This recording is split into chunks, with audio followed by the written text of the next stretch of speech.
بڑا دکھ ہوتا ہے کہ جب حضور کے نام پر لوگ خرافات کرتے ہیں.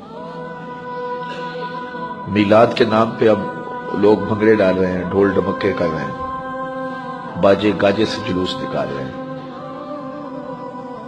رسول اللہ نے جن چیزوں سے منع کیا ہے وہی چیزیں رسول اللہ صلی اللہ علیہ وسلم کے میلاد پہ ہو رہی ہیں. جی یہ میلاد کی خوشی میں کر رہے ہیں، میاں حضور کو خوشی کیسے نصیب ہوگی جس چیز سے حضور نے منع کی؟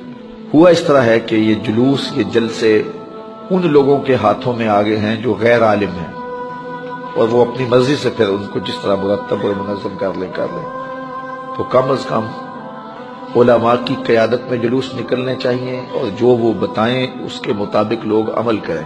اس کی فنڈنگ کا بھی طریقہ جو ہے وہ خوبصورت ہونا چاہیے. آپ مخیر حضرات سے، اہل محبت سے فنڈنگ کریں، اور یہ خوشی کے سودے ہیں. ہمارے اوپر واجب نہیں ہے کہ ہم نے اتنا زیادہ ہی کرنا ہے، جتنا ہو سکتا ہے آپ سے اتنا کر لو. یہ گلیوں کے اندر رسیاں باندھ کر کے ناکے لگا لینا، اور پھر اگر کوئی نہ دے تو اس کو ملامت کرنا، اور جو ہے وہ اس کی تذلیل کرنا، تو یہ کہاں لکھا ہے؟ کیا یہ رسول کریم کی تعلیمات ہیں؟ یہ خود ساختہ مزاج ہے قوم کا. تو خدا را اس پہ غور کریں، اس پہ تدبر کریں، اور اپنی محافل کو بھی اس موسم میں مرتب کریں، مجالس کو بھی مرتب کریں، اور جلوس جو گلی گلی نکلیں گے ان کو بھی مرتب کریں، ان کو بھی منظم کریں، اور درود و سلام کے ماحول میں حضور کا میلاد منائیں. ہم جب چھوٹے ہوتے تھے تو ہم دیکھتے تھے کہ جلوس کے ساتھ لوگ درود پڑھ رہے ہوتے تھے اور رو رہے ہوتے تھے. اب جو ہے وہ مزاج لوگوں کا آہستہ آہستہ بدل رہا ہے، مرور زمانہ کے ساتھ بہت کچھ بدل گیا ہے. تو کم از کم یہ روحانی اجتماعات ان کو تو اپنی اصلی روح کے ساتھ منعقد ہونا چاہیے. میلاد کے موسم میں کوشش کریں کہ ہماری ہمسائیگی میں، ہمارے رشتہ داروں میں کوئی بے نماز نہ رہے، تاکہ جو ہے وہ حضور کے میلاد کے صدقے حضور جو تحفہ لے کر آئے ہیں وہ تحفہ آپ لوگوں تک پہنچائیں.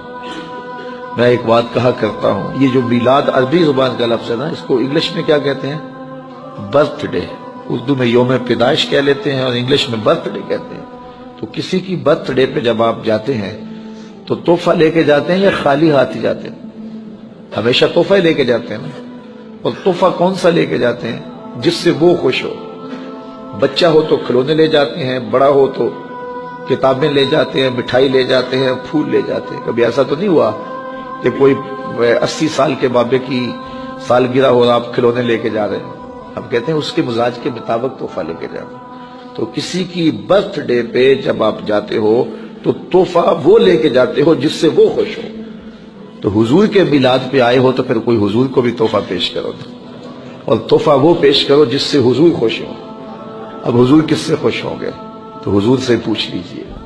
پھر حضور فرماتے ہیں وَجُعِلَتْ قُرَّةُ عَيْنِي فِي الصَّلَاةِ، میری آنکھوں کی ٹھنڈک نماز میں رکھی گئی. اگر محفل میلاد میں ہم عزم کر لیں کہ ہم نماز نہیں چھوڑیں گے، 5 گانا نماز شعار زندگی بنائیں گے، اپنے رشتہ داروں میں، اعزاء و اقربا میں، اہل خانہ میں اس زور سے تبلیغ کریں گے کہ وہ نماز کے خوگر بن جائیں گے، تو آمنہ کے لال کتنے راضی ہوں گے. تو یہ تحفے پیش کرو حضور کی بارگاہ میں. دوسری بات یہ بھی عرض کرنا چاہوں گا کہ میلاد کا موسم ہو اور ہمارے گھر کی چھت پر چراغاں ہوا ہو، لیکن ہماری گلی کے اندر لوگ بھوکے سو رہے ہوں، تو کیا آمنہ کا لال راضی ہوگا؟ ایسا کرے، اپنے رشتہ داروں اور اپنے اہل محلہ کے غرباء کی فہرست بنائیں، اور اس فہرست کو مد نظر رکھیں اور اپنی گنجائش دیکھیں. 10 لوگ ہیں آپ کی گلی میں، محلے میں، رشتہ داروں میں، 15 لوگ ہیں، 20 لوگ ہیں، تو پھر آپ میلاد کا تحفہ ان کے لیے تیار کریں. ان کی ضرورت کے مطابق دالیں لے لیں، آٹا لے لیں، چاول لے لیں، اور کچھ چیزیں لے لیں، بچوں کی چوڑیاں لے لیں، کپڑے لے لیں، اور اس شاپر میں ڈالیں، اور ساتھ عید میلاد النبی مبارک لکھیں، اور رات کی تاریکی میں ان کے گھر دے آئیں. میلاد والا رسول بڑا ہی خوش ہوگا. ایسے بھی میلاد مناؤ، دکھیوں کے کام آؤ، غریبوں کے کام آؤ. الحمدللہ میں نے جگہ جگہ ترغیب دی ہے اور لوگ اس پر عمل کرنا شروع ہو گئے.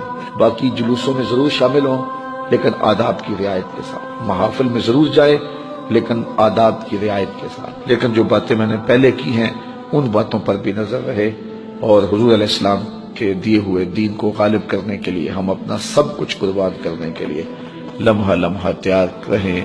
کی محمد سے وفا تو نے تو ہم تیرے ہیں، یہ جہاں چیز ہے کیا لوح و قلم